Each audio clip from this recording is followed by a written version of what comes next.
Shalom jemaat GKA Glory yang terkasih di dalam Tuhan. Saya juga menyambut Bapak Ibu yang baru pertama kali beribadah bersama-sama dengan kami. Baik Bapak Ibu di Surabaya, di luar kota maupun di luar negeri, kita dipersatukan oleh kasih Kristus. Minggu ini adalah minggu Advent yang kedua. Kita merayakannya karena kita mengenang Yesus Kristus yang lahir bagi kita. Kita juga mengingat dan menantikan kedatangannya yang kedua kali. Mari kita bersama-sama membawa hati kita sungguh-sungguh datang kepadanya. Allah telah mengundang kita beribadah kepadanya.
Shalom jemaat sekalian, hari ini adalah hari Advent yang kedua yang adalah Minggu Damai. Di tengah segala kemelut hidup kita hari ini, mari kita datang kepada Tuhan, Sang Sumber Damai dalam hidup kita. Damai yang Dia beri, bukan damai yang datangnya dari dunia ini, tapi damai dari Allah Bapa yang mengasihi kita. Mari kita bangkit berdiri, mari kita datang kepadanya, mari kita berdiam bersaat teduh di hadapan Tuhan.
Yesus lahir untuk mendamaikan kita dengan Bapa.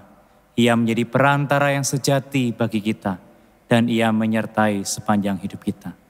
Kebaktian Minggu Advent kedua hari ini diselenggarakan dalam nama Tuhan yang menjadikan langit dan bumi.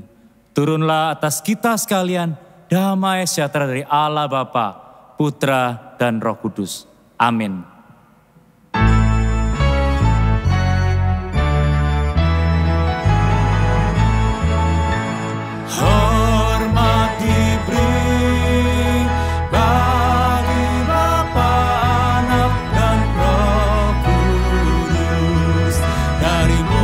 Sampai sekarang dan seterusnya bermulia. Amin, amin. Sesungguhnya waktunya akan datang, demikianlah firman Tuhan, bahwa aku akan menumbuhkan tunas adil bagi Daud. Ia akan memerintah sebagai raja yang bijaksana dan akan melakukan keadilan dan kebenaran di negeri. Tahtamu ya Allah tetap untuk seterusnya dan selamanya, dan tongkat kerajaanmu adalah tongkat kebenaran.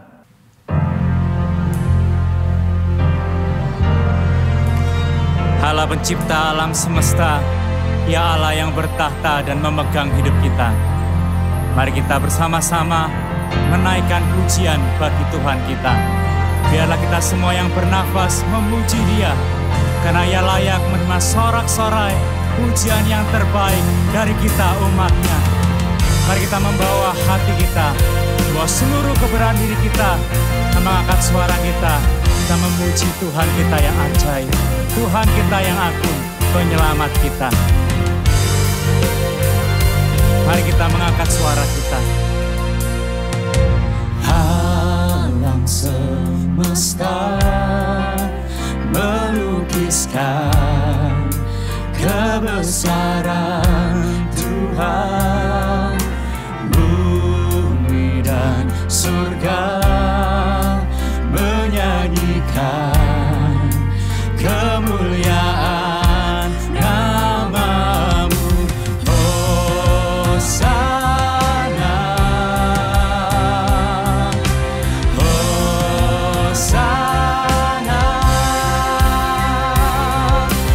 layak dipuji disembah, Kaulah yang bertahta dulu sekarang dan selamanya, Raja atas segala raja, nama-Mu besar termulia.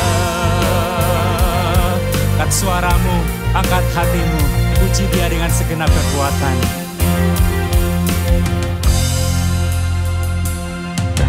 Alam semesta melukiskan kebesaran Tuhan, bumi dan surga menyanyikan kemuliaan nama-Mu.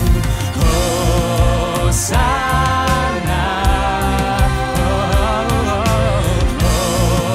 Hosana, layak dipuji disembah, layak dipuji disembah, Kaulah yang bertahta dulu sekarang dan selamanya, Raja atas segala raja, nama-Mu besar termulia.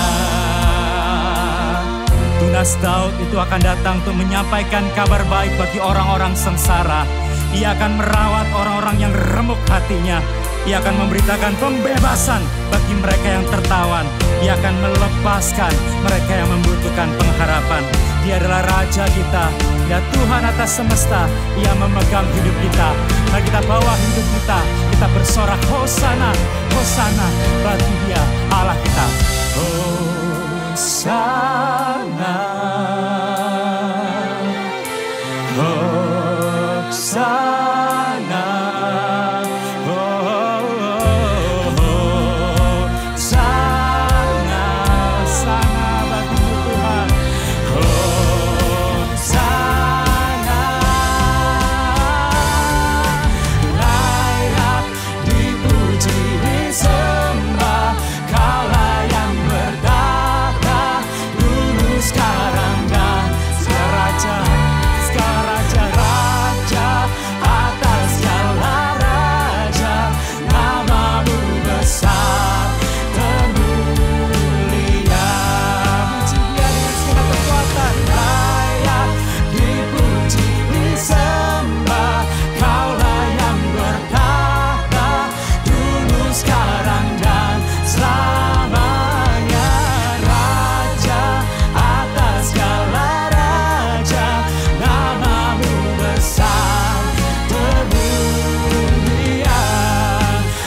Ya Tuhan, kami bersyukur bahwa tangan-Mu yang agung, tangan itu melukis alam semesta.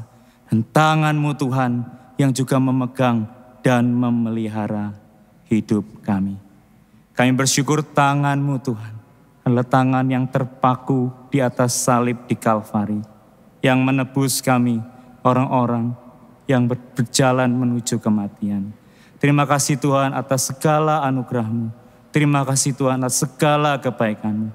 Kami dengan segala kerendahan hati datang membawa hidup kami yang penuh dengan dosa, agar Engkau sekali lagi membasuhnya,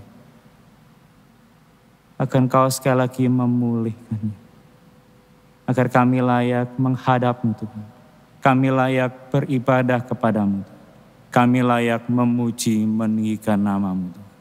Ini hidup kami, ini keseluruhan diri kami.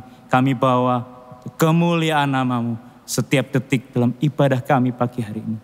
Kami persembahkan untuk menyenangkan-Mu. Di dalam dan demi nama Tuhan Yesus kami berdoa, kami bermohon. Amin. Berita anugerah bagi setiap kita terambil dari Kolose 1 ayat 13 dan 14. Ia telah melepaskan kita dari kuasa kegelapan dan memindahkan kita ke dalam kerajaan anaknya yang kekasih. Di dalam Dia kita memiliki penebusan kita, yaitu pengampunan dosa. Bagi setiap kita yang telah percaya kepadanya, Tuhan mengampuni kita dari segala kesalahan. Jemaat dipersilakan duduk. Kristus hadir dalam kerendahan, keselamatan kita. Ia datang kembali, akan menjemput kita di dalam kemuliaan. Mari kita datang membawa hati kita menyembah Dia Allah yang hidup, Juru Selamat kita. Mari bawa segenap hati kita di hadapan Tuhan. Mari kita memuji menyembah Dia.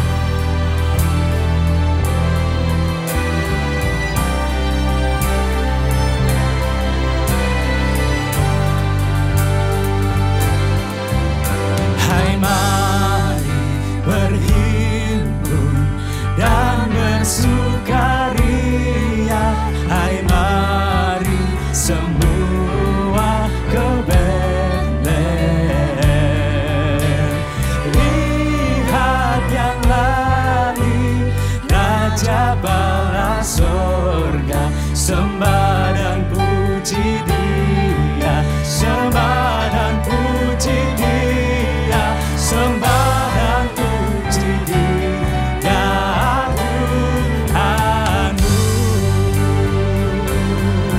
Puji Dia, Dia terang yang ilahi, Dia Allah yang sejati.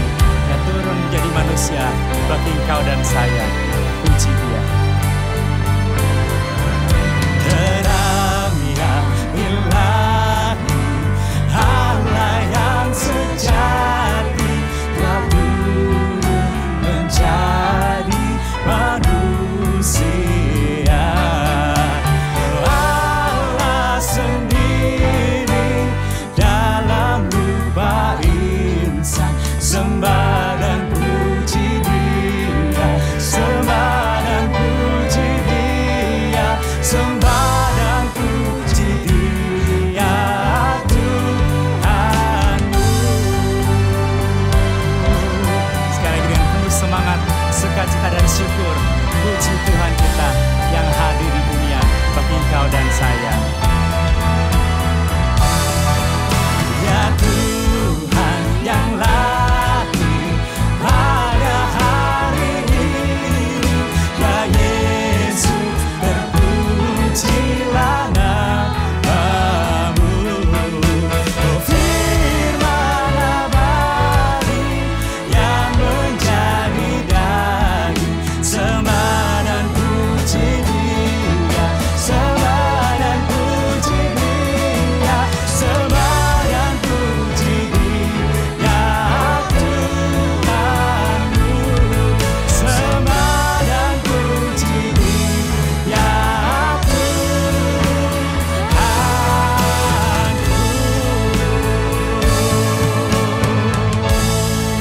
Ya Allah yang agung, yang mengasihi kita bersyukur kepada Dia. Bapak Ibu Saudara sekalian, Kristus telah lahir di tengah-tengah dunia ini. Ia adalah terang yang sejati. Ia hadir dalam dunia untuk menerangi dunia. Ia hadir di dunia untuk menerangi hatimu dan hatiku. Mari kita membawa hati kita kepada Tuhan. Sebelum kita bersama-sama menaikkan doa kita, mari kita datang kepadanya dan mencari Dia dan menengadahkan wajah kita kepadanya. Di malam gelap sunyi senyap, nyanyian malam menggegam, mewartakan hal lahirnya Sang Juru Selamat dunia. Noel, Noel, Noel, Noel, lahirlah Raja Israel. Noel, Noel, Noel, Noel, lahirlah Raja Israel.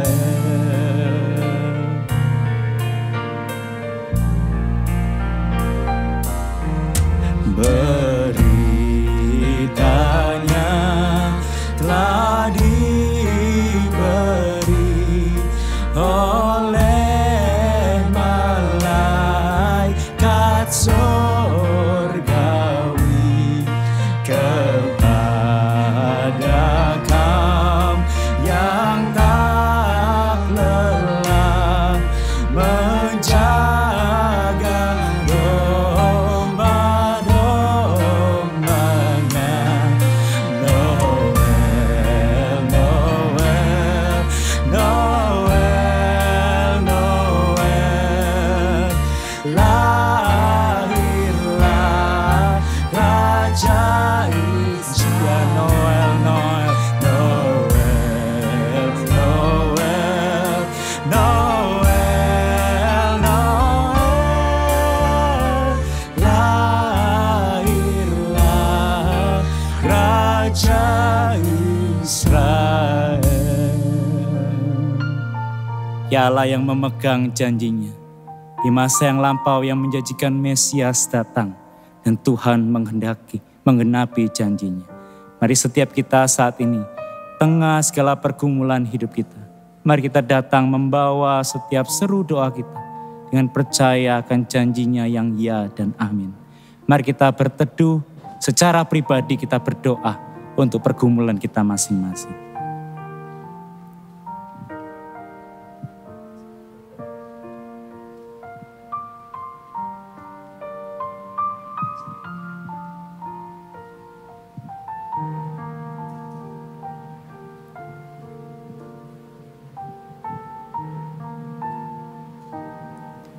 Ya Tuhan, saat ini kami juga berdoa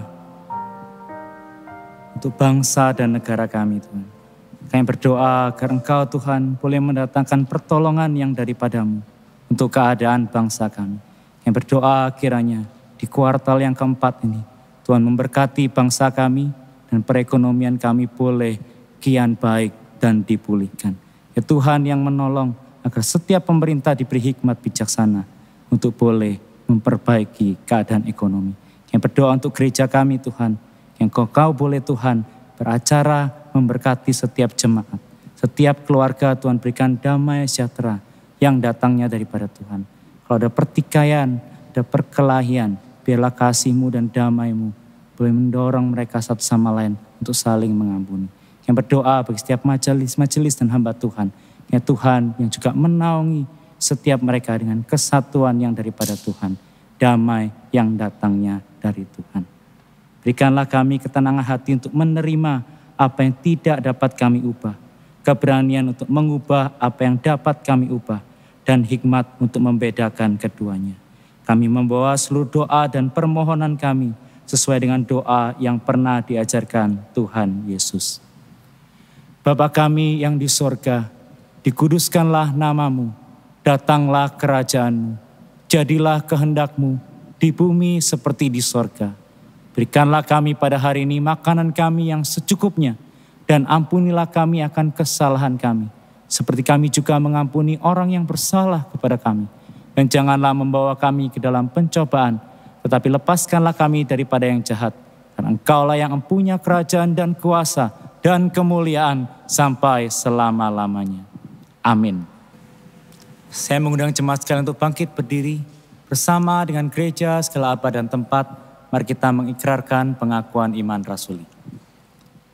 Aku percaya kepada Allah, Bapa yang Maha Kuasa, Khalik langit dan bumi, dan kepada Yesus Kristus, Anaknya yang tunggal Tuhan kita, yang dikandung dari Roh Kudus, lahir dari anak darah Maria, yang menderita sengsara di bawah pemerintahan Pontius Pilatus, disalibkan, mati dan dikuburkan, turun ke dalam kerajaan maut.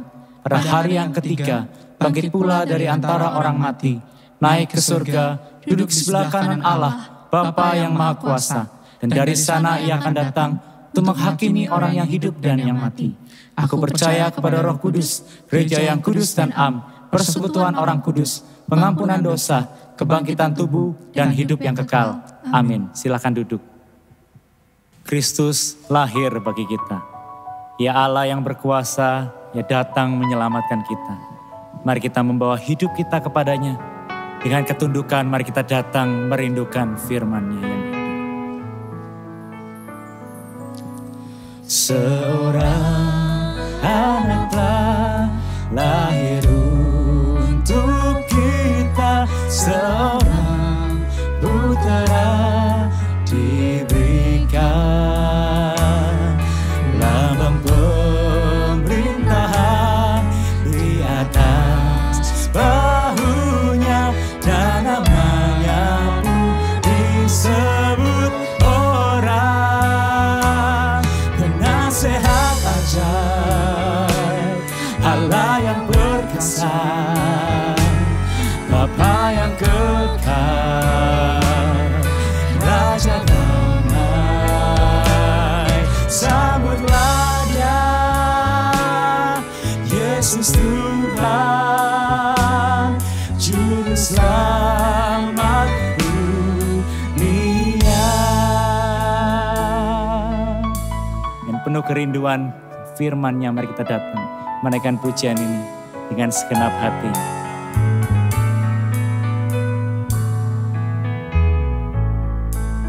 Oh, seorang anak telah lahir untuk kita, seorang putera diberikan, lambang pemerintahan di atas bahunya, dan namanya pun disebut orang penasehat ajaib, Allah yang perkasa, Bapa yang kekal, Raja damai. Sambutlah Dia, Yesus Tuhan, Juru Selamat dunia. Puji Dia dengan segenap hati. Penasehat ajaib, Allah yang perkasa, Bapa yang kekal, Raja damai. Sambutlah Dia, sambutlah Dia, Yesus Tuhan, Juru Selamat dunia.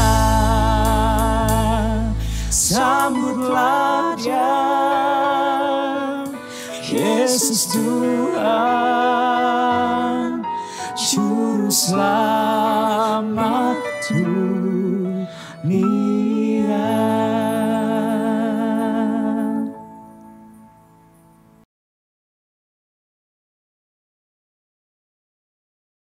Jemaat yang dikasihi Tuhan, untuk minggu-minggu Adventis ini Secara khusus kita akan memikirkan dalam kaitan dengan kedatangan Yesus Kristus sebagai bayi yang lahir di Bethlehem. Mari sebelumnya kita itu hampiri hadirat Tuhan di dalam doa. Bapa Surgawi, kami berterima kasih oleh karena pada masa-masa penantian yang setiap tahun kami lakukan, minggu-minggu Adventist ini, kami secara khusus boleh memikirkan mengenai Engkau yang datang berinkarnasi menjadi manusia. Tuhan tolong supaya kami boleh menyiapkan hati dan pikiran kami.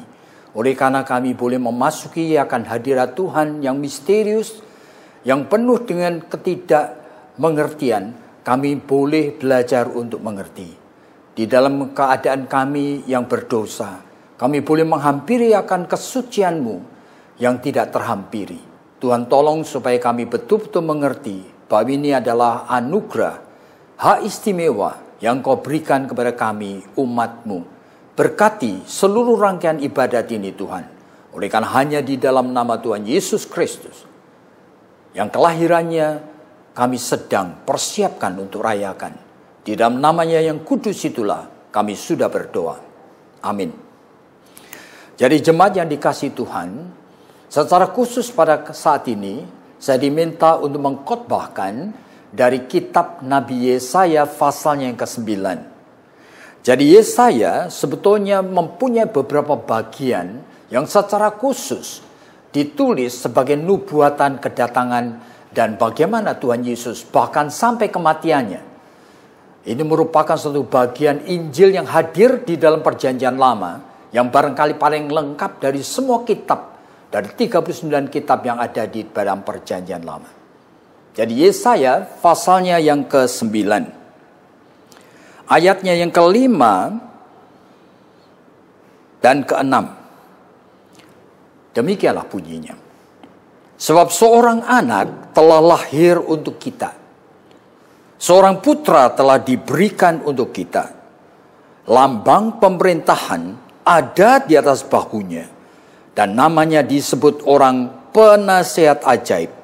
Allah yang perkasa, Bapa yang kekal, dan Raja damai. Mungkin cukup sampai di sana. Satu ayat saja.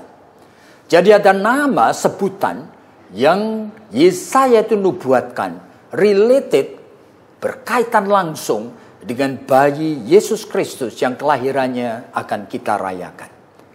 Saudara, kalau kita melihat seluruh bagian dari Alkitab, kadang-kadang kita heran sekali oleh karena kelahiran Yesus Kristus seringkali dikaitkan dengan berbagai macam aspek di dalam kehidupan umat manusia. Bahkan kelahiran Kristus Yesus itu sudah dinubuatkan sejak kitab yang pertama setelah manusia jatuh di dalam dosa, yaitu dalam Kejadian pasal 3 yang ke-15. Berarti kedatangannya bayi yang lahir yang nanti akan meremukkan kepala ular. Kemudian terus-menerus Alkitab berbicara, terutama Yesaya, kitab yang penuh dengan kekayaan daripada nubuatan mengenai siapa Yesus dan apa yang akan dilakukan olehnya. Kadang-kadang dikaitkan juga kalau kita melihat dalam Injil Matius, dikaitkan dengan satu silsilah bahwa siapa sebetulnya Yesus nantinya. Dia lahir dari anak darah Maria. Dan anak darah Maria itu siapa? Diurut-urutkan. Semuanya itu sampai kepada Daud, saudara. Bahkan lebih daripada itu, sampai kepada turunan yang pertama dari orang-orang yang percaya. Mulai Abraham, Ishak, Yakub, dan kemudian bahkan kepada Israel. Kita melihat ketika Israel keluar dari Mesir. Dan kita melihat juga ada nama-nama khusus yang disebutkan di sana. Seperti misalnya, nama yang sebetulnya itu bagi kita itu, kita merasa menimbulkan tanda tanya. Oleh karena kenapa orang ini masuk di dalam silsilah menjadi nenek moyang Yesus Kristus. Yang pertama adalah nama Tamar.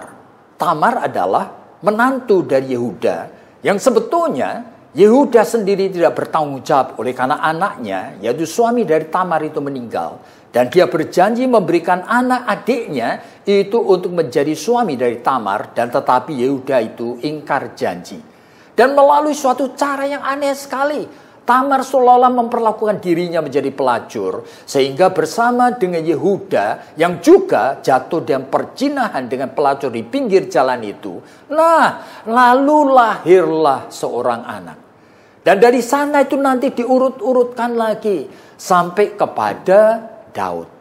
Bahkan kalau kita melihat sebelumnya lagi, kita melihat ketika Israel keluar dari Mesir dan kita melihat masuk di dalam kota Yeriko, maka nama yang kedua muncul yang mengherankan kita adalah Rahab, perempuan Sunda lagi yang ternyata tercatat di sana sebagai salah seorang nenek daripada Tuhan Yesus Kristus. Bahkan kemudian kalau kita lihat pada masa-masa pembuangan dan ternyata muncul nama lain lagi, yaitu nama menantu dari Naomi yang adalah Ruth, orang Moab, saudara, yang menjadi kakek daripada orang tuanya Daud. Jadi ini merupakan sesuatu yang ajaib. Pada saat saudara-saudara memikirkan mengenai Yesus yang dilahirkan secara inkarnasi dari firman yang menjadi daging, Allah yang menjadi manusia, Tuhan menyediakan begitu banyak bagian dari Alkitab yang kita itu seharusnya imajinasikan, kita relasikan, kita kaitkan. Dan itu kenapa begitu? Oleh karena kaitan-kaitan ini, itu yang ingin Tuhan supaya kita mengerti. Bahwa Tuhan ingin supaya kita tahu bahwa Yesus dilahirkan ini. Dilahirkan juga melalui pilihan Allah terhadap seorang gadis yang sebetulnya juga manusia yang berdosa seperti kita, yaitu Maria. Yang di dalam beberapa bagian dari Alkitab, dia sendiri pernah meragu-ragukan, bahkan percaya gosip yang mulai ditiup-tiupkan orang mengenai siapa Yesus itu. Yang pada saat itu mulai berkarya dan bekerja dan mulai mengajar. Dan orang mulai membicarakan bahwa dia kerasukan setan. Bahkan dia kehilangan akal sehatnya. Maka di dalam Markus pasal 3 disebutkan, maka Yesus dan adik-adiknya, Maria dan adik-adik Yesus itu datang untuk menjemput Yesus. Oleh karena disebutkan dalam Markus pasal 3, karena mendengar Yesus sudah tidak waras lagi. Bayangin, kenapa bayi yang lahir ini, dan Tuhan ingin supaya kita itu ingat betapa ini relasinya dengan bagian-bagian Alkitab yang kadang-kadang tidak masuk akal bagi kita. Kepada Maria, kepada Yusuf, dan sebagainya. Bahkan nubuatan dari Mika, nubuatan dari Sakaria. Bahkan jikalau kita lihat, misalnya di dalam Yesaya sebelum pasal yang kita baca tadi. Ternyata di dalam Yesaya pasal yang ke-7. Nah, itu peristiwa yang bagi saya juga tidak masuk akal. Oleh karena apa? Berkaitan langsung dengan Yesus yang kelahirannya kita akan rayakan ini. Yaitu cerita mengenai Ahaz. Yang nanti kita akan coba kaitkan dengan apa yang menjadi prinsip daripada berita Yesaya pasal yang ke-9. Bahwa anak itu, anak laki-laki yang lahir itu, namanya akan disebut sebagai 4 sebutan yang tadi disebutkan. Yaitu disebutkan sebagai penasehat ajaib. Yaitu Great Wonderful Counselor. Ini sebetulnya sebutan yang sebetulnya peran dari Holy Spirit. Aneh sekali. Kenapa begitu? Padahal kita percaya bahwa Allah itu Tritunggal. Nah, Allah yang Tritunggal, Holy Spirit, itu adalah satu pribadi tersendiri. Dan Yesus itu adalah firman, sang anak, satu pribadi yang lain. Dan sekarang anak itu disebutkan sebagai penasehat ajaib, Great Counselor. Kenapa? Oleh karena inseparable dengan kerja dan karya daripada Roh Kudus sendiri. Bahkan namanya disebutkan sebagai dengan kalimat yang baik, dengan kata yang tepat sekali katakan Bapa yang kekal. Yaitu dikaitkan dengan sang Allah, sang Bapa yang ajaib ini. Pada Yesus dengan Bapa, dua pribadi yang lain. Tetapi nubuatan Yesaya bahwa ini adalah inseparableness. Sebagai Allah itu cuma satu. Allah yang satu itu mempunyai 3 pribadi. Yang inseparable. Apa yang terjadi di dalam Yesus dan dilakukannya, itu bisa juga disebut seluruh kepenuhan Allah. Itu Kolose pasal 1 menyebutkan hadir di dalam dirinya. Makanya tidak salah jika lo disebutkan sebagai Great Counselor.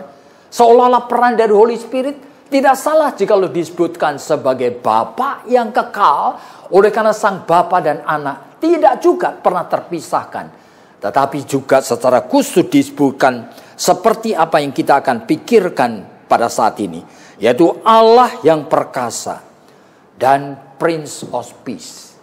Jadi saya diminta untuk kita itu memfokuskan mengenai the mighty God, Allah yang perkasa. Jadi kenapa tadi saya membicarakan introduksinya seperti ini? Yaitu supaya saudara mengerti pada saat berpikir mengenai bayi yang dilahirkan. Pikiran saudara tidak boleh subjektif dan sesuai dengan perasaan dan pikiran saudara sendiri. Melihat bayi yang mungil, yang tidak berdaya itu. Manusia itu selalu mengimajinasikan, keliru. Sehingga lahirlah Natal yang sampai sekarang dikomersialkan dengan berbagai hadiah, dengan gemerlapan daripada lampu saja. Oleh karena apa? Imajinasi dari manusia yang sempit, yang Allah itu inginkan. Sebetulnya jangan sampai kita memikirkan akan bayi yang dilahirkan itu hanya dengan kaitan sesuai dengan apa yang manusia itu butuhkan dan inginkan. Makanya ada ratusan bagian dari Alkitab yang seharusnya all together itu kita pikirkan. Dan kali ini kita kaitkan itu dengan the mighty God. Jadi Yesus Kristus, bayi yang lahir ini, adalah Allah yang maha kuasa. Allah yang penuh dengan kekuasaan. Dan mari kita pikirkan apa maksudnya dan apa gunanya untuk kita. Jadi kalau berbicara mengenai kata mighty, selalu berbicara mengenai kuasa dan kekuatan yang tidak terbendung, yang bisa mengalahkan apa saja. Tetapi mighty God, ini harus saudara pahami, merupakan kuasa Allah yang bisa mengalahkan musuh yang terkuat, musuh yang paling menakutkan. Yaitu apa? Bukan iblis, saudara. Musuh yang paling menakutkan adalah maut. Nah, di belakang maut adalah dosa. Dan itu diungkapkan oleh Rasul Paulus di dalam 1 Korintus pasal yang ke-15. Bahwa maut adalah musuh yang terakhir. Dan di belakang maut adalah dosa. Jadi Yesus disebut sebagai mighty God. Saudara harus mulai punya pikiran dengan jelas. Kekuasaan dari Yesus itu bukan kekuasaan dengan kekuatan yang kita imajinasikan. Ini bukan kekuatan coercion. Kekuatan menghancurkan, kekuatan memaksakan. Tetapi ini adalah kuasa yang ajaib. Oleh karena apa? Allah melihat manusia itu jatuh di dalam dosa. Dan manusia itu tidak mungkin bisa memikul akibat daripada dosa. Padahal manusia sesuai dengan keadilan Allah. Allah itu harus membinasakan orang berdosa. Tetapi Allah adalah Allah yang maha kasih. Dan dia tahu manusia yang tidak mampu untuk bisa menyelamatkan diri daripada akibat dosa. Allah itu penuh kasih dan secara ajaib. Nah, inilah adalah kuasa dari Allah. Yaitu Allah itu di dalam kasihnya rela menjadi manusia. Menggantikan kita. Menerima semua hukuman akibat dari dosa. Jadi mighty God itu adalah Allah yang berkuasa. Yang dengan cara yang ajaib memperdamaikan manusia yang sudah berdosa dengan dirinya. Itu dengan cara apa? Yaitu dengan cara dia mengorbankan dirinya. Dia cara menyangkali dirinya. Filipi pasal 2 menyebutkan dengan kenosis. Yaitu dengan mengosongkan dirinya. Apanya yang mengosongkan diri? Allah menjadi manusia. Yang kadang-kadang disebut sebagai menjadi anak Allah. Meskipun Allah sendiri adalah Allah yang tunggal dan dia tidak mempunyai anak. Allah itu hanya satu, dia tidak punya anak. Istilah anak itu adalah istilah the firstborn out of God. Yang pertama kali keluar dari diri Allah. Yaitu pada saat Allah itu berfirman. Jadi oleh sebab itu Yohanes pasal yang pertama mengatakan dengan begitu clear. Pada mula pertama adalah firman. Firman itu bersama dengan Allah, oleh karena firman itu Allah. Dan dengan firman itu Allah menciptakan langit bumi dengan segala isinya. Jadi firman adalah kuasa Allah sendiri. Dan firman itulah yang berinkarnasi dengan karya Roh Kudus menjadi manusia. Manusia Yesus Kristus. Yang sekarang mengambil posisi seolah-olah sebagai orang berdosa, yang harus menghadapi segala akibat dari dosa di dalam kehidupan manusia. Segala akibat dari dosa di dalam segala kehidupan manusia, mulai zaman Adam sampai manusia yang terakhir nanti. Disebutkan dalam Ibrani pasal 4, dia harus menghadapi segala macam pencobaan, kesulitan, penganiayaan, segala penyiksaan, segala yang dihadapi manusia sebagai akibat dari dosa. Oleh sebab itu Yesus itu mengakhiri akan karyanya di atas kayu salib. Nah, saudara, inilah menyebabkan karya Allah yang mighty, yang ajaib itu sudah memperdamaikan Allah dengan manusia. Inilah yang disebutkan sebagai mighty God. Jadi, jikalau Allah sekarang sudah menyelesaikan akan karyanya, berarti manusia, orang yang percaya kepada karya Allah tersebut, disebutkan jikalau kamu percaya kepada Yesus Kristus dan menyebut dan percaya bahwa Dia adalah Tuhan dan Juru Selamat saudara, maka saudara itu disebutkan sebagai orang yang diselamatkan. Sehingga saudara-saudara itu menjadi manusia yang sebetulnya tidak dihitung lagi, status saudara tidak dinilai lagi sebagai orang berdosa. Di dalam 2 Korintus pasal 5 ayat 17 disebutkan yang lama tidak dihitung lagi oleh Tuhan. Bahkan Tuhan mengharapkan yang baru itu muncul di dalam hidup saudara, yaitu kehidupan yang tidak berdosa. Maka di dalam 1 Yohanes pasal 3 ayat 6 ayat yang 9 disebutkan siapa yang percaya kepada Yesus, dia tidak berbuat dosa lagi. Tetapi realitanya kita masih jatuh bangun di dalam dosa. Lalu bagaimana dan apa gunanya realita bahwa Allah sudah mengalahkan dosa dan maut itu di dalam kehidupan real orang percaya. Meskipun kita statusnya kalau betul kita orang diselamatkan, kita tidak lagi dinilai sebagai orang berdosa yang bakal masuk neraka, tetapi realita praktisnya kita masih jatuh bangun di dalam dosa. Nah, itulah sebabnya. Kalau kita melihat seluruh bagian dari Alkitab, kita mulai mengerti bahwa sebetulnya keselamatan yang Tuhan anugerahkan untuk orang percaya itu suatu misteri. Oleh sebab itu orang percaya harus mulai mengerti supaya di dalam kehidupan ini kemenangan Kristus atas dosa menjadi kemenangan kita juga. Oleh sebab itu saya ingin mengutip satu ayat di dalam Alkitab. Di dalam Efesus pasal 2 ayatnya yang ke-8. Rasul Paulus mengatakan kalimat seperti ini. Yaitu oleh karena kasih karunia kamu diselamatkan, tetapi tidak titik. Oleh karena kasih karunia kamu diselamatkan oleh iman. Jadi ini ajaib. Yang namanya kasih karunia itu adalah kelahiran baru. Itu adalah keselamatan yang dianugerahkan. Itu adalah prevenient grace, anugerah yang mengawali kehidupan orang percaya, yaitu keselamatan itu sendiri. Tetapi Paulus tahu bahwa keselamatan yang sudah Tuhan kerjakan melalui mematikan dosa itu, ternyata tanda petik manusia tidak bisa pahami. Itu sesuatu yang incomprehensible.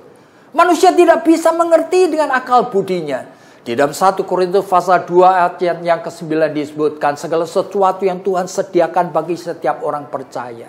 Itu memang tidak pernah ada di dalam pikiran manusia.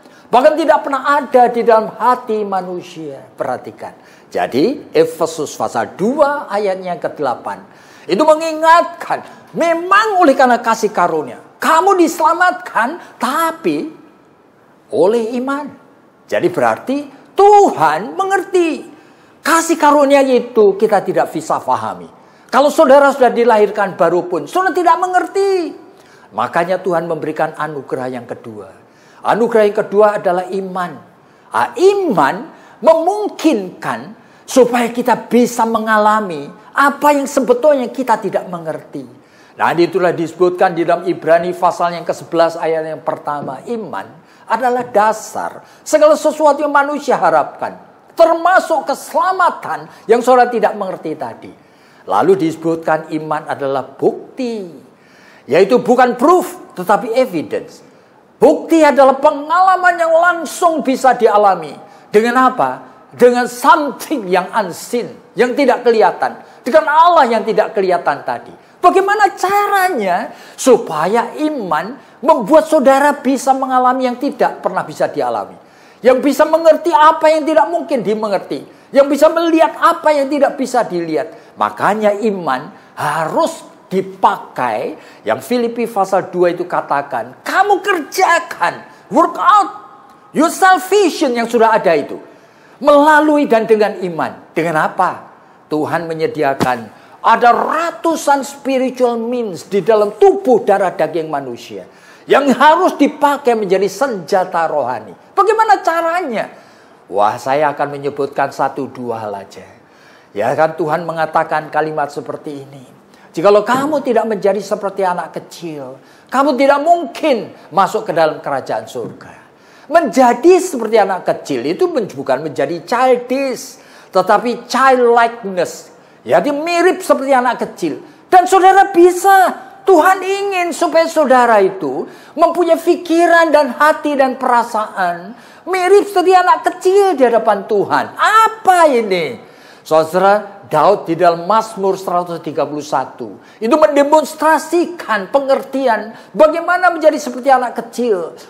Dia mengatakan di dalam Mazmur 131 itu, Tuhan Allahku, aku tidak mau sombong, aku tidak mau tinggi hati, aku tidak mau berpikir yang muluk-muluk. Aku hanya ingin menjadi seperti anak yang baru disapih, yang duduk di bawah kaki mamahnya. Bayangin, itu adalah kondisi yang persis yang Tuhan itu katakan. Menjadi seperti anak kecil.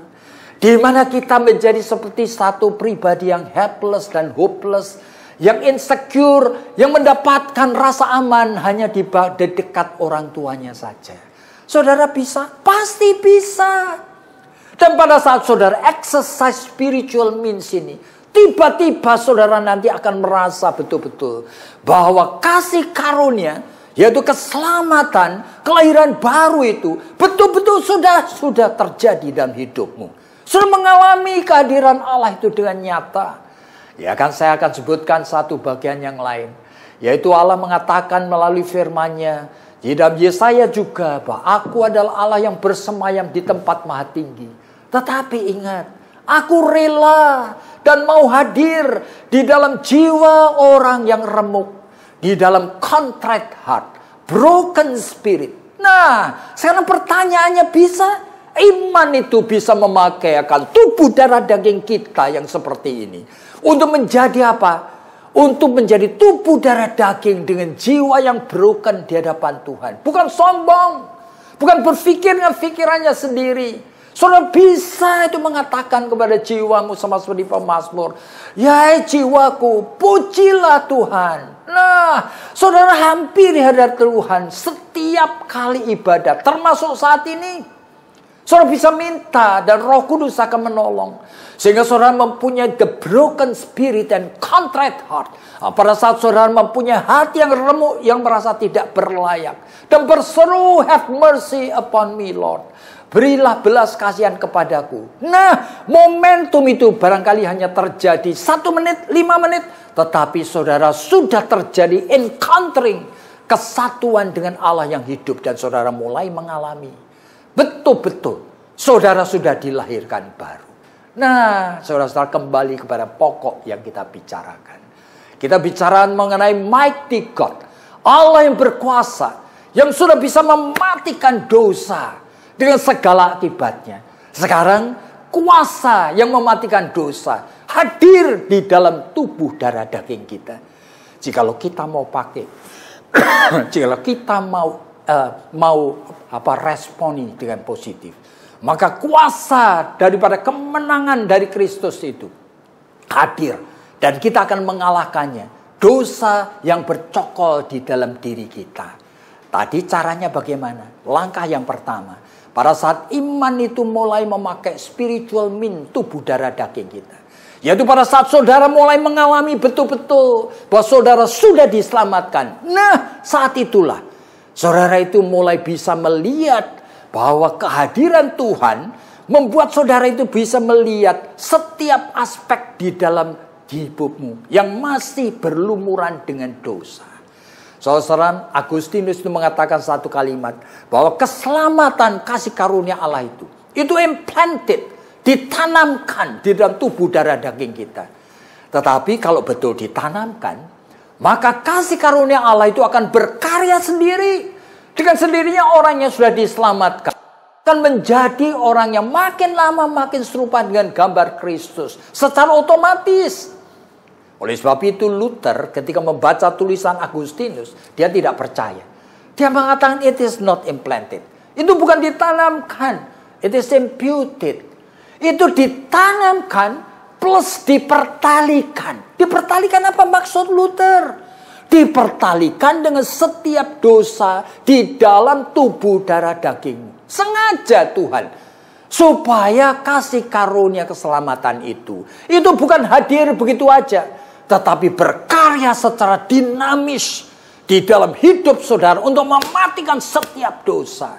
Makanya Luther mengatakan satu kalimat ini, semper iustus et peccator. Kita ini orang Kristen, orang yang sudah diselamatkan, semper, terus menerus. Kita betul orang yang sudah dibenarkan Allah, tetapi juga et peccator. Kita adalah manusia yang masih jatuh di dalam dosa. Nah, kondisi seperti ini seharusnya kita waspada. Lalu bagaimana? Ya, kembali kepada Efesus pasal 2 ayatnya ke-8 tadi. Jadi kamu diselamatkan oleh karena kasih karunia, tetapi oleh iman. Jadi kasih karunia menyelamatkan kamu oleh iman. Berarti iman harus kamu pakai. Untuk apa? Untuk mengkaitkan sekarang pengalaman kasih karunia kelahiran baru, di mana sudah mengalami kehadiran Kristus di dalam hidupmu ini. Sekarang itu secara langsung kalian kaitkan dengan dosa-dosa di dalam jiwamu, di dalam tubuhmu, di dalam pikiranmu. Setiap kita mempunyai lebih dari 20 macam dosa. Dosa kesombongan, dosa perzinahan, dosa kebencian, dosa dendam, macam-macam dosa kemalasan, dosa keserakahan. Menjadi orang Kristen 50 tahun sekalipun, lebih dari 10 dosa tersebut tidak pernah diselesaikan. Kenapa demikian? Oleh karena saudara itu tidak mengerti kalau Allah menjadi manusia Yesus Kristus. Dan dia bukan hanya mati di atas kayu salib untuk kita tonton, saudara, dan berjanji untuk menebus kita. Tetapi mighty God, itu adalah Allah melalui kematian Yesus Kristus sudah mematikan dosa. Dan dosa yang ada di dalam diri kita, ini adalah objek yang pasti saudara bisa matikan jikalau saudara mengizinkan kemenangan the mighty God itu hadir di dalam hidup saudara, di dalam tubuh darah daging saudara. Yang seperti Luther tadi katakan, secara langsung kasih karunia keselamatan itu saudara kaitkan, saudara targetkan dengan setiap dosa. Barangkali mulai pada saat ini saudara mulai berpikir, saudara punya target, Tuhan, aku adalah seorang yang penzina. Nah, katakan kepada Tuhan, 1 minggu ini aku ingin supaya nafsu dan dosa perzinahan itu ku matikan. Bukan dengan tekad sendiri, bukan dengan tekad untuk kita mendisiplin diri, tetapi dengan kuasa kemenangan daripada Kristus Yesus, yang memang keselamatan itu sudah real, sudah nyata, bahwa dia datang sebagai bayi, tetapi dia datang sebagai mighty God. Dan sekarang yang kedua dan yang terakhir. Jadi kalau kita berbicara mengenai mighty God, ini adalah kuasa Allah yang luar biasa. Ini yang pertama adalah mematikan akan dosa. Kuasa Allah yang kedua adalah kuasa yang mengalahkan dan mematikan kuasa iblis yang bisa menjatuhkan orang percaya. Jadi saudara, memang iblis itu sudah dikalahkan. Di dalam Yesaya pasal yang ke-14, iblis itu malaikat yang sudah jatuh diusir dari surga. Oleh karena dia sombong dan dia merasa dirinya cantik dan perfect, sempurna, Allah mencampakkan. Jadi ini iblis itu sudah kalah. Ini bukan dan tidak ada lagi pertempuran antara Allah dengan iblis. Tetapi saudara perhatikan, Justru iblis dipakai dan diizinkan untuk menjadi apa? Untuk menjadi penguji. Apakah saudara-saudara dan saya sebagai orang-orang yang hidup di dunia, yang masih menghidupi tubuh darah daging yang berdosa ini, betul-betul mau hidup di dalam iman yang Tuhan anugerahkan untuk mengalahkan dosa. Oleh karena iblis, di dalam Yohanes pasal yang ke-8, roh pembohong itu akan menguji kita. Apakah kebohongannya itu akan kita percayai? Kebohongannya akan kita turutin. Sama seperti halnya kebohongannya yang diturutin Hawa dan kemudian Adam itu. Yang memelintir dan mengubah. Yang menambahkan sedikit kebenaran firman Allah. Dan akhirnya manusia jatuh di dalam dosa. Dan keselamatan yang Tuhan berikan kepada kita membutuhkan ujian. Kalau tidak, saudara-saudara akan take for granted. Di dalam Yohanes pasal yang ke-14 disebutkan memang kamu masih ditempatkan di dunia ini untuk apa? Adalah untuk justru mendemonstrasikan kemenangan, keselamatan yang memang Tuhan sudah anugerahkan. Di tengah kondisi yang seperti ini, Tuhan masih mengizinkan iblis itu untuk menggodai saudara. Dan sebagai roh pembohong, di dalam 1 Korintus pasal yang ke-11 itu disebutkan, kita mesti hati-hati. Bahwa iblis itu bukan hanya membuat manusia untuk melakukan pikiran-pikiran yang keliru, yang berkaitan dengan ajaran sesat pada umumnya saja. Tetapi setiap aspek dalam hidup manusia dikuasai iblis. Sehingga kita perlu waspada di dalam 1 Korintus pasal yang ke-11. Iblis yang paling berbahaya justru menyaru sebagai malaikat terang. Dan disebutkan tidak heran jikalau pengikut-pengikutnya akan kita kenali seolah-olah sebagai pelayan-pelayan kebenaran. Bayangin saudara, sekarang gereja yang paling laku di seluruh dunia adalah gereja yang tidak waspada. Oleh karena yang paling laku itu adalah tanda petik jangan-jangan seolah-olah pelayan kebenaran karena masih memakai Alkitab, masih membicarakan Yesus, mirip sekali dengan kebenaran. Tetapi fokus orang percaya sudah digeser. Inti kebenaran firman, karya Allah tidak pernah diberitakan. Yang penting adalah kamu tekun doa supaya usahamu maju. Kamu tekun doa supaya kamu itu bisa kaya. Kamu tekun doa supaya anakmu itu berhasil. Kamu tekun doa supaya penyakitmu sembuh. Nah, sekarang persoalannya, masa sih manusia tidak boleh minta supaya penyakitnya sembuh? Ya boleh. Masa sih manusia tidak boleh minta supaya dia juga berhasil dalam usahanya, sebagai businessman atau sebagai hal-hal yang dia lakukan mendapatkan uang? Boleh. Dan Alkitab ada bicara. Ya, dalam Matius pasal 21 ayat 22 disebutkan minta dengan yakin. Segala sesuatu pasti akan diberi. Tapi membaca Alkitab kan membaca seluruh Alkitab. Dan seluruh Alkitab itu kemudian mulai saling menolong satu dengan yang lain. Sehingga di dalam bagian yang lain diingatkan. Yesus mengingatkan dengan jelas, jikalau kamu berdoa, mintalah kepada Bapa di surga, berilah makanan yang secukupnya saja. Di dalam Amsal Sulaiman 30 juga diingatkan, ini seorang yang beriman akan mengatakan, Tuhan jangan beri kepada kami kemiskinan. Nanti kami memalukan Engkau karena kami menjadi peminta-minta. Tapi juga jangan beri kepada kami kekayaan karena kami lupa nanti kepadamu. Bukankah dalam Matius pasal 19 disebutkan bahwa alangkah sukarnya orang yang kaya itu masuk ke dalam kerajaan surga. Lebih mudah seekor unta masuk lubang jarum. Nah, dalam Matius pasal 6 disebutkan, di mana hartamu, di situ juga hatimu. Nah, dan Rasul Paulus mengatakan bahwa uang, cintakan uang, akar semua kejahatan. Tapi iblis itu cuma ingin supaya kita melihat bagian tertentu, bahwa anak-anak Tuhan ada yang diberkati, menjadi kaya luar biasa. Sehingga mengambil bagian itu menjadi fokus, dan itu yang diharapkan manusia, itu yang disukai manusia, dan itu menyebabkan gereja-gereja mereka itu paling banyak sekali dikunjungi manusia, saudara.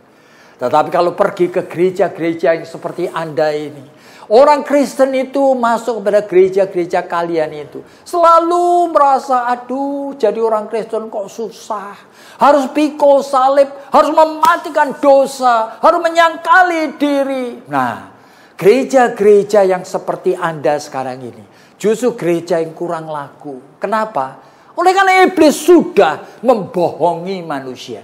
Dan sekarang persoalannya, kuasa daripada Allah yang hidup, the mighty God, itu juga sudah mengalahkan semua godaan daripada iblis. Yesus sudah mendemonstrasikan di dalam Matius pasal yang keempat dan di dalam Efesus pasal 6 kepada setiap orang percaya, hendaklah kamu melengkapi dirimu. Nah, dengan apa? Selengkap senjata roh.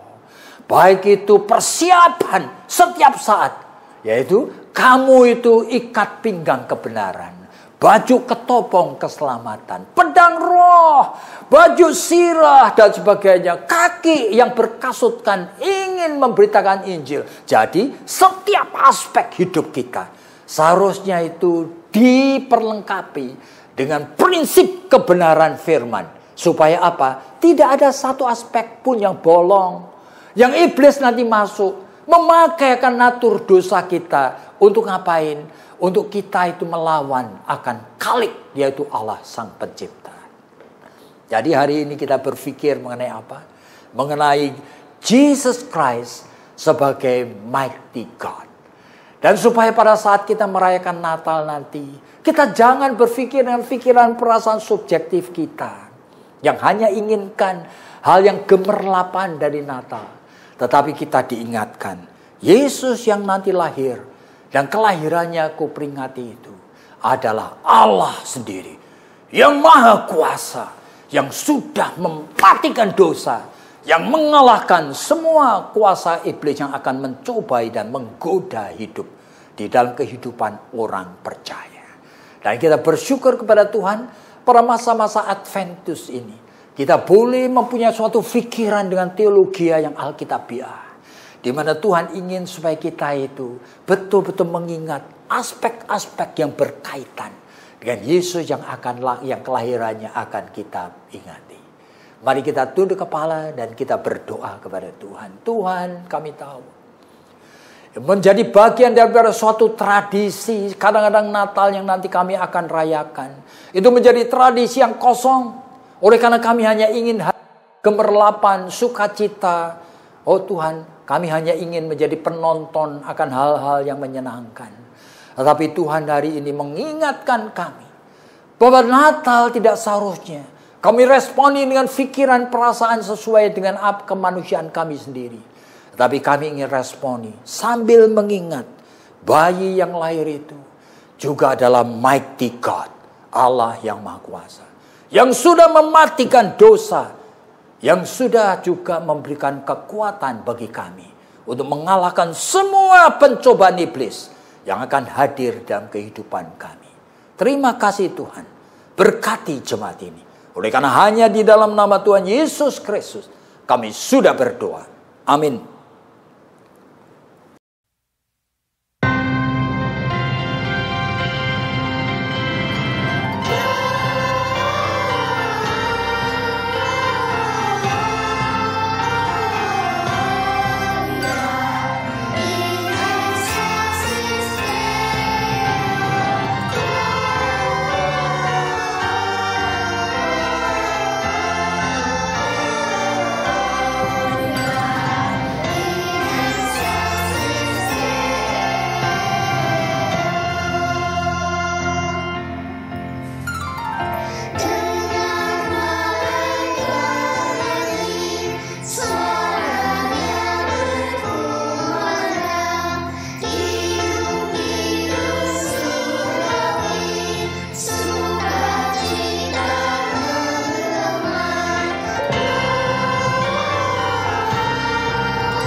Selamat pagi jemaat Tuhan yang saya kasihi.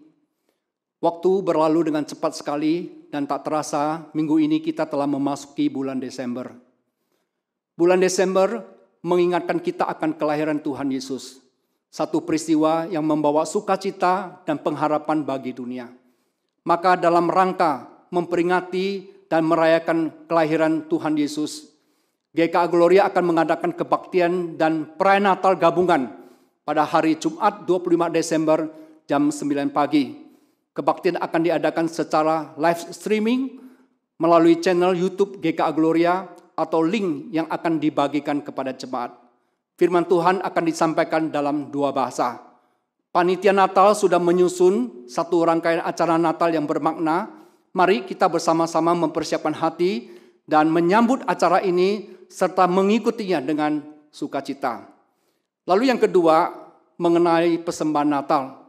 Sehubungan dengan Natal, kami mendorong jemaat dapat memberikan persembahan Natal sebagai ungkapan rasa syukur atas pemeliharaan dan berkat Tuhan kepada kita sepanjang tahun 2020. Persembahan Natal dapat ditransfer ke rekening sebagai berikut.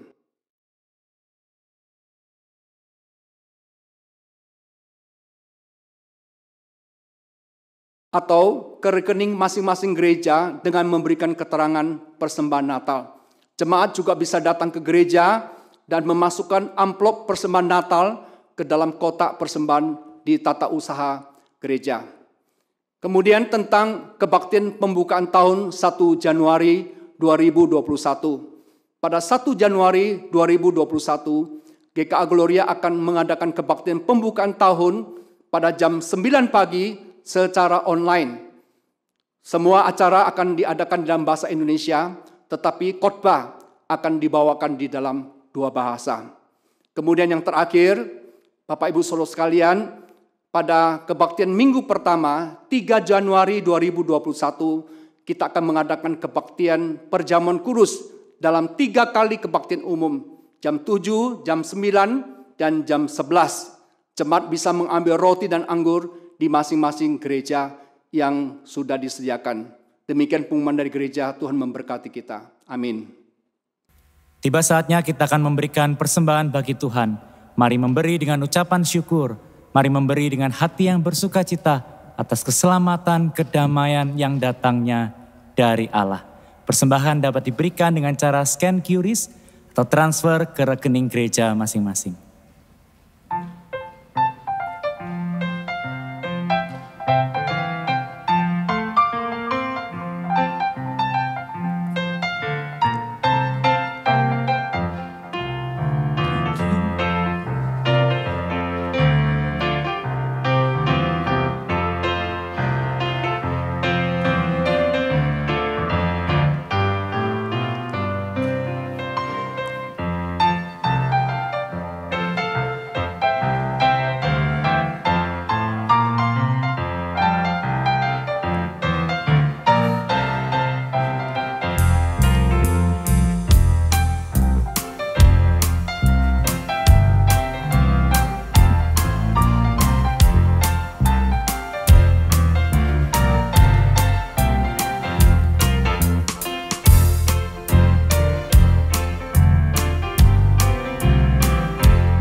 Beritakanlah di gunung, lalahi penebus. Oh, gembala di padang menjaga dombanya. Tiba-tiba terpancar cahaya yang mulia. Beritakanlah di gunung, di lembah dan di mana jua.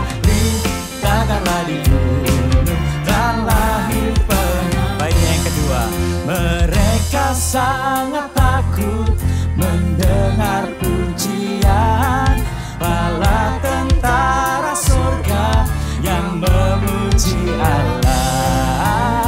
Beritakanlah di gunung, di lembah dan di mana jua. Beritakanlah di gunung, dalam dengan bersukacita. Baiknya yang ketiga, lahir di palungan Kristus Yesus Tuhan, membawa kabar suka untuk segala bangsa.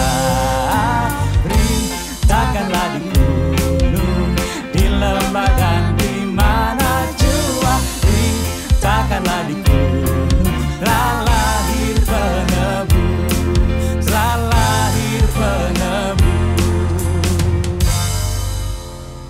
Mari kita bangkit berdiri, kita satu di dalam doa.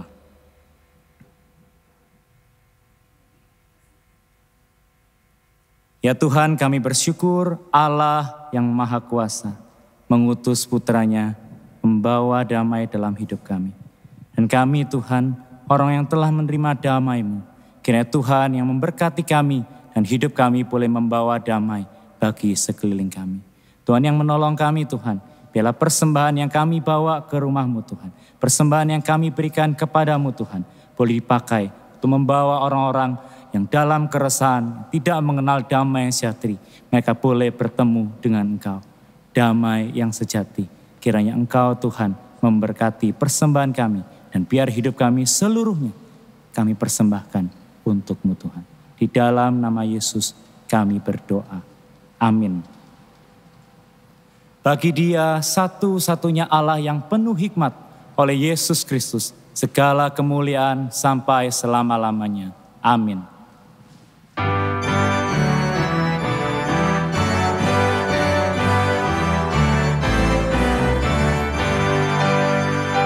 Puji Allah Bapa Putra, puji Allah Roh Kudus, ketiganya yang esa. Pohon selamat sumber berkat. Amin.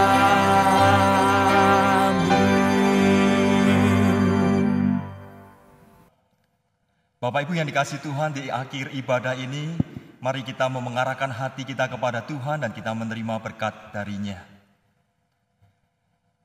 Kiranya Allah sumber damai sejahtera dan rahmat yang besar di dalam Kristus Yesus Tuhan, yang telah menyelamatkan kita menjadi umat-Nya, dan di dalam penyertaan penghiburan dan kekuatan dari Allah Roh Kudus, menyertai saudara sekalian, mulai hari ini hingga kedatangan Tuhan Yesus yang kedua kalinya.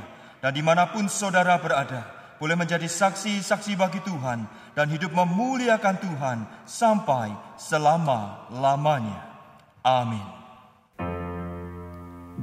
Amin.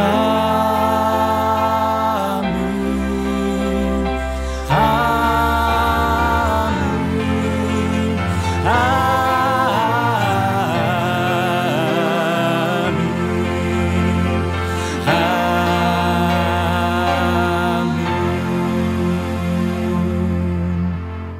Ibadah kita telah selesai, silakan duduk mengambil waktu teduh. Tuhan Yesus memberkati.